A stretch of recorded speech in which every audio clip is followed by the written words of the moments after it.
सिया राम जय राम जय जय राम।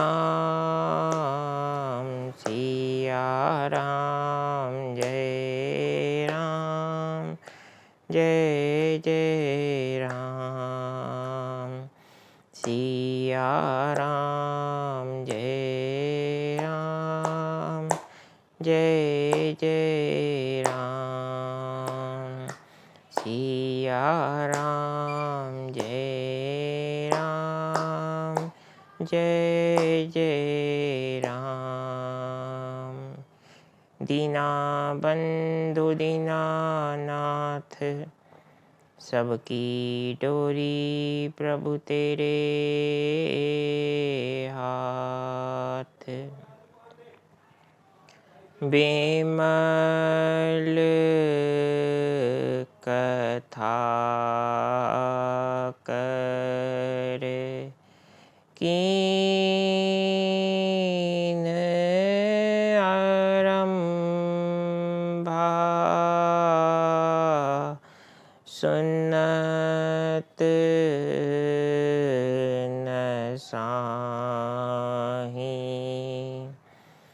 काम मद दम्बा। राम चरित मानस मुनि भावन बिरचेउ शंभु। सुहावन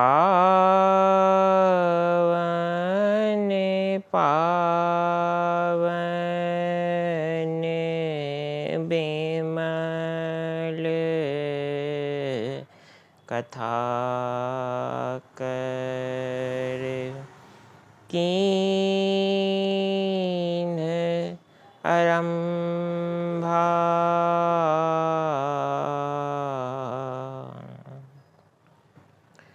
परमपिता परमात्मा भगवान श्री सीताराम जी को नमन करते हुए भगवान श्री राधेश्याम जी को प्रणाम कर भगवान उमापति महादेव को दंडवत नमन कर आज के कथा प्रसंग में हम प्रवेश करें।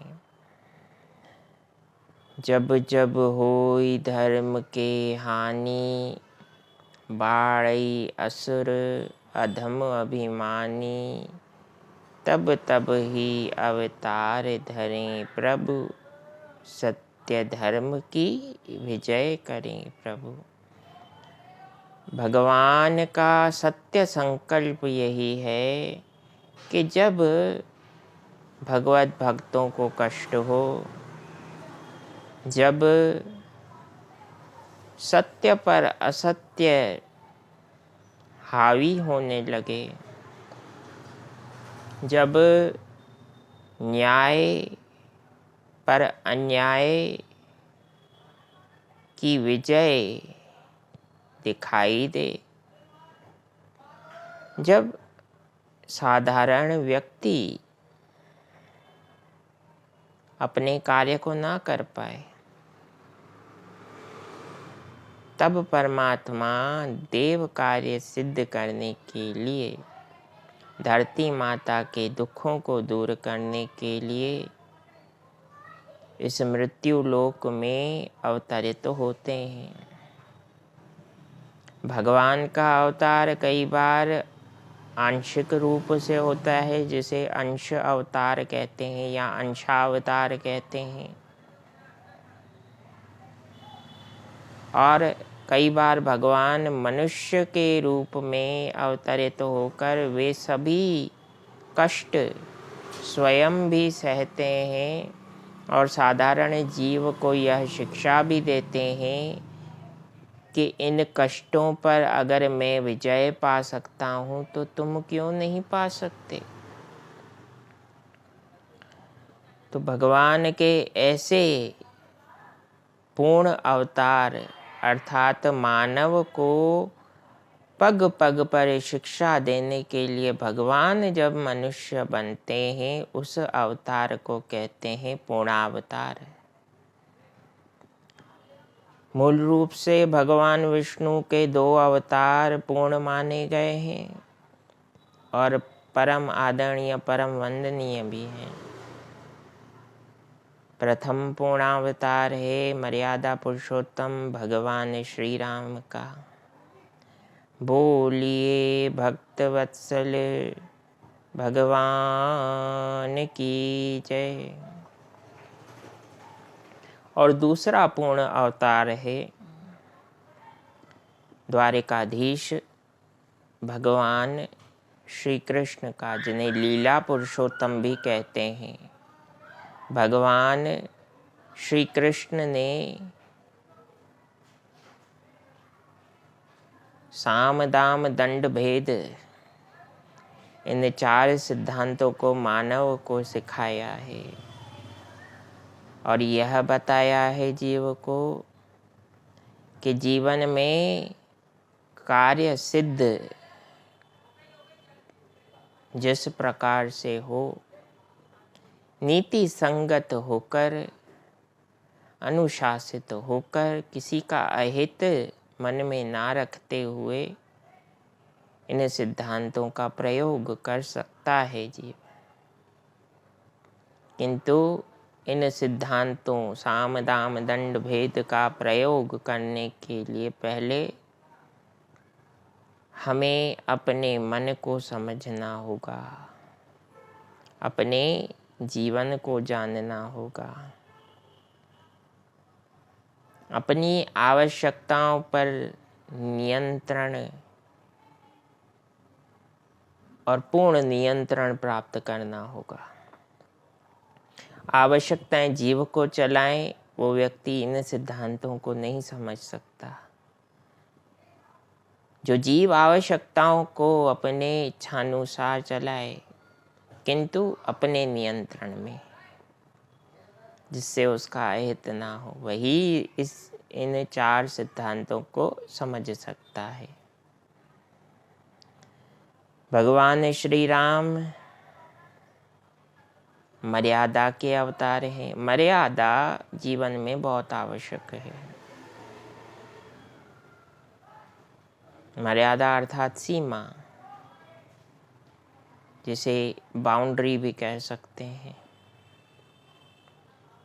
समुद्र की लहरें तब तक देखने में आनंद देती हैं जब तक वे अपने तटबंधों का, अपनी सीमाओं का उल्लंघन ना करें, अन्यथा परिणाम हानिकारक होता है। नदियाँ तब तक व्यक्ति के लिए उपयोगी और आनंददायी हैं जब तक वे अपने किनारे को पार ना करें। लंघन, अतिक्रमण ये व्यक्ति का जीवन हो या जीवन की कोई भी परिस्थिति हो, हम जब इस मर्यादा को जान जाते हैं तब हम पर श्री राम जी की विशेष कृपा होती है। भगवान की कृपा तो प्रायः सभी जीवों पर है, किंतु मूल रूप से ईश्वर की कृपा का प्रत्यक्ष अनुभव, डायरेक्ट फीलिंग तभी हो सकती है जब हम भगवत कथाओं द्वारा सार को समझें, कंक्लूजन को समझें और उन छोटे छोटे बिंदुओं को अपने व्यक्तिगत जीवन में प्रत्यक्ष रूप से लागू करें। जैसे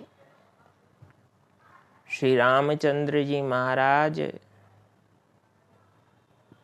रावण रूपी बुराई से युद्ध करते हैं, किंतु अपने स्वभाव पर राम जी का पूर्ण नियंत्रण है। इसीलिए तो सुग्रीव से प्रभु श्री राम ने कहा, सन्मुख होई जीव मोहि जबहि, जन्म कोटि अघ नासहि तबहि। जब जीव राम के सम्मुख होता है, पूर्व में भी यह निवेदन किया गया था, जब हम भगवान के सम्मुख होते हैं, इसका अर्थ यहाँ तक सीमित नहीं कि भगवान के सामने देवालय में हम खड़े हो गए, नहीं, इतना ही नहीं है। एक बृहद अर्थ है इसका। जब हम भगवान के समक्ष समर्पण कर देते हैं और अपने जीवन के सारे द्वंद्वों तथा समस्त विचारों को परमपिता परमात्मा राम जी के चरणों में समर्पित करते हैं, उसे कहते हैं सम्मुख। भगवान के सम्मुख वही खड़ा हो सकता है जिसमें तीन अवगुण ना हो, कपट करने की भावना ना हो। जीवन के किसी भी स्तर पर कपट करने वाला व्यक्ति ईश्वर के सामने खड़ा नहीं हो सकता। दूसरा, धोखा देने की प्रवृत्ति ना हो। तीसरा, छिद्र अर्थात जो बढ़ने में, फलने फूलने में तथा सक्षम बनने में सहायता करे, उस पर षड्यंत्र द्वारा उसका अहित करने वाले व्यक्ति या जीव राम को नहीं सुहाते। तो भगवान के सम्मुख कौन खड़ा हो सकता है? वही खड़ा हो सकता है जिसने भगवान के प्रति शरणागति स्वीकार कर ली है। शरण पड़े छाड़्यो नहीं, शरण पड़े छाड़्यो नहीं, बड़े बड़न की ओट, ज्यों प्रहलाद गिरीते गिरयो, गिरत न लागी चोट। जैसे भक्त प्रहलाद को दुख दिए गए, किंतु हर दुख को पार करते हुए वे परिष्कृत हुए, उसी प्रकार से भगवान की शरण में आए हुए हर जीव को जीवन में अप्रत्याशित रूप से लाभ ही लाभ होते हैं। क्योंकि ईश्वर की शरणागति से तो कोई हानि होनी नहीं है। फिर तो वास्तव में आप वसुधैव कुटुंबकम के सिद्धांत को हर क्षण जीवन में जीते हैं। ना काहू से दोस्ती, ना काहू से वैर के सिद्धांत को हर क्षण जीवन में आप जी सकते हैं। कब? जब आप श्री राम के आदर्श को जान लें। बोलिए सियावर रामचंद्र भगवान की जय। राधेश्वर कृष्णचंद्र भगवान की जय। उमापति महादेव की जय। पूज्य सद्गुरुदेव भगवान की जय। अपने अपने माता पिता गुरुदेव की जय। ओम नमः पार्वती पतये। हर हर महादेव शंभु।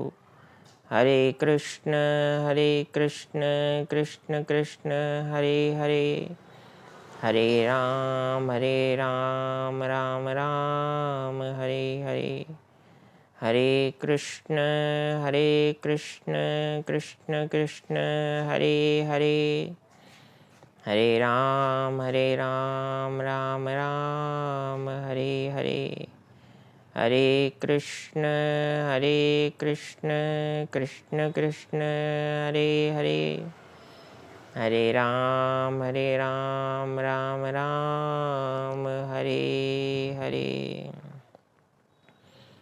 पवन तनय संकट हरन मंगल मूर्ति रूप, राम लखन सीता सहित हृदय बसहु सुरभूप।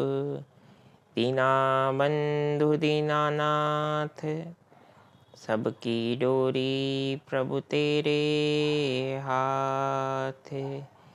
इति श्री सीतारामाय श्री राधे कृष्णाय श्री गौरी शंकराय चरण कमलेभ्यो अर्पणमस्तु। ओम शिवाय नमस्तुभ्यं, ओम शिवाय नमस्तुभ्यं, ओम शिवाय नमस्तुभ्यं। ओम शांति शांति शांति।